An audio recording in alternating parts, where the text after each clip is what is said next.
Our next somewhat advanced concept that I want to talk about on Schoology is how to use rubrics, how to use learning standards or content standards to track progress, and then what is about this mastery learning page. So the easiest way to create your rubrics is by going to your grade setup page. Now we've already set up our categories and our weights. We have our grading scales over here. And then the second option, we can go to rubrics.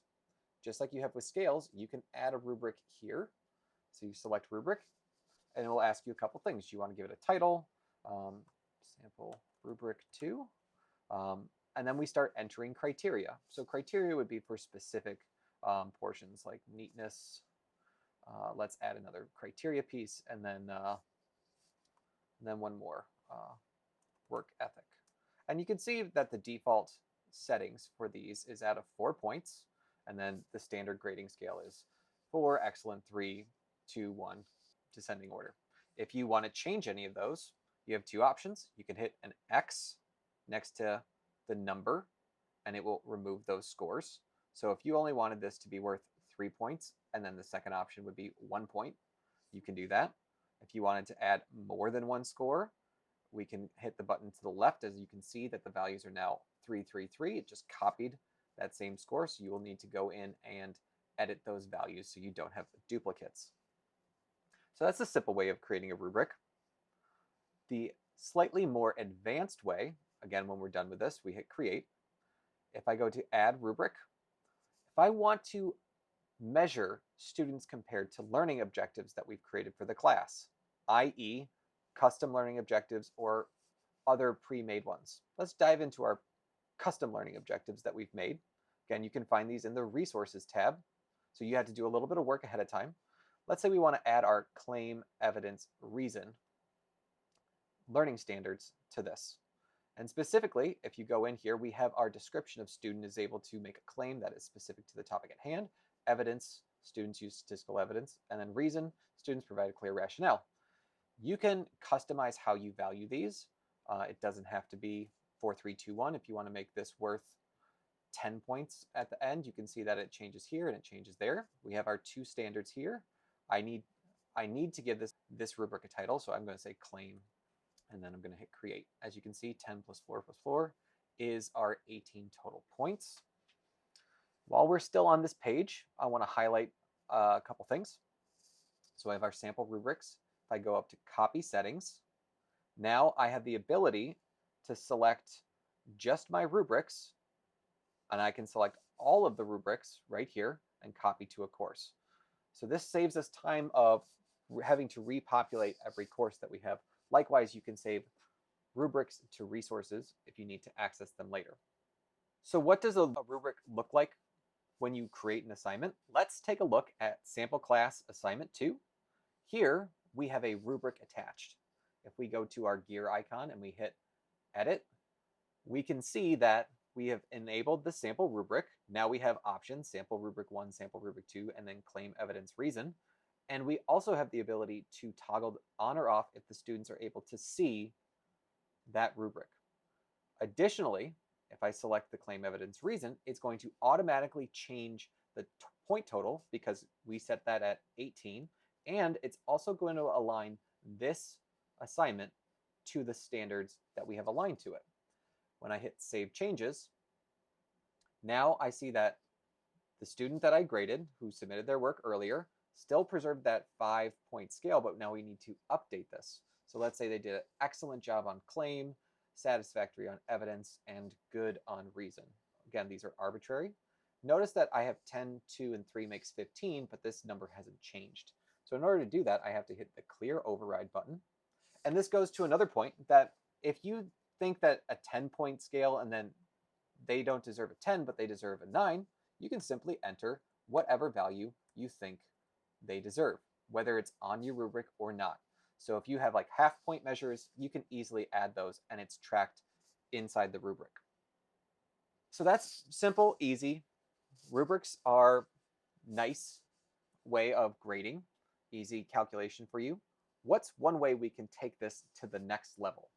And this is where we go to this mastery page.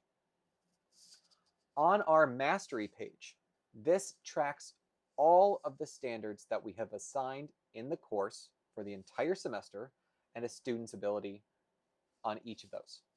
As we can see, we have our claim, evidence, reason, and graphical display. We've used claim, evidence, and reason twice in our assignments, and we've only used graphical display once. Mrs. Swenson is the one that has submitted work on this, on all of these standards so far, and we can see that it's starting to measure the percentage of mastery. So I can hover over on her specific assignment and see that she got a 40% on sample assignment 2 on claim and 100% on assignment 3 for claim. Now, by default, it is set to percentages for mastery. So how would we change those? So the first thing that we can go to is clicking the gear icon, we can go to mastery settings. Now, by default, it says 50% is meets, 75% is exceeds, and then mastery will be indicated with a star with meets or exceeds expectations at least once. Again, all of these are customizable. It is based off of decaying average. I'm not going to go into detail too much by that, but it also gives you the percentage of what it's doing. So this is all numeric. But what say if you wanted to actually measure them based off of proficiency? Well, this comes to the master scale. So currently we have numeric and A plus minus because those are the grading scales that we have built. I'm just going to hit save for right now.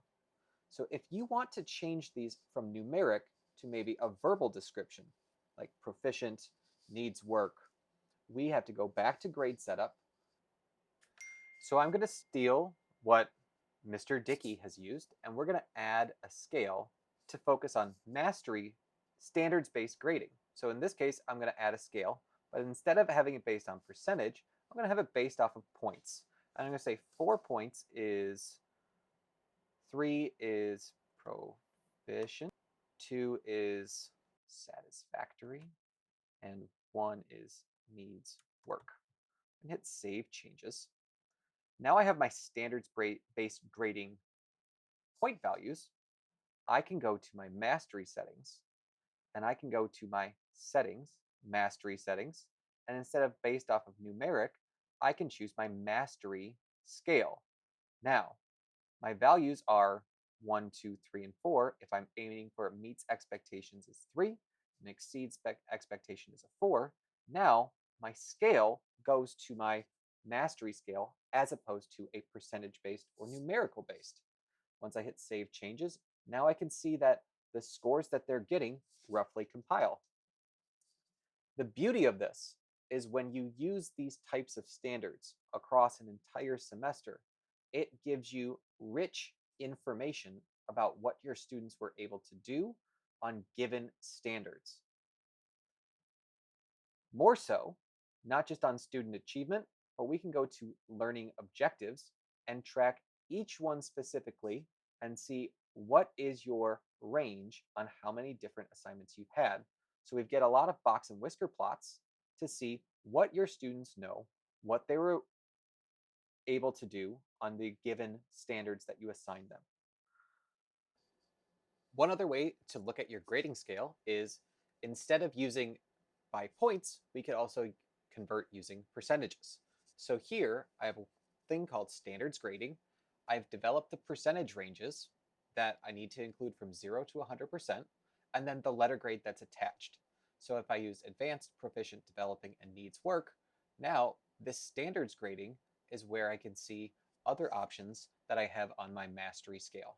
So if I go back to my mastery tab and go to mastery settings, I have different options. I have my numeric scale, I have my A plus, A minus scale, I have my standards-based grading scale, and I have my standards grading scale.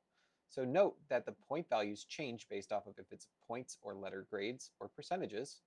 And in our standards-based grading, we can also set the minimum threshold here. So if they need to meet is 60%, maybe I set that at 75%,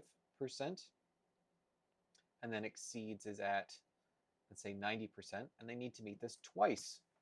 So now I can see developing, proficient, and advanced based off of the work that they've done. If instead of this grading scale, I just wanted to show letter grades, I could easily switch this from standards grading mastery scale to just A plus A minus. We have our same percentages that we have from above. We hit save, and now we can see that because this falls in a certain percentage, they get the letter grade F, D minus, B minus, and A plus based off of our grading scale. I know this is a lot. We take this one thing at a time. If you are just comfortable posting your assignments and materials to Schoology, follow our organization structure. If you want to go into more depth, as I've showcased on these more advanced topics later on, feel free to. Again, you can always reach out and contact me if you need any further support. Thank you again for all of your time. This is about 2 hours worth of content knowledge shared with you guys, and I look forward to seeing you all this school year.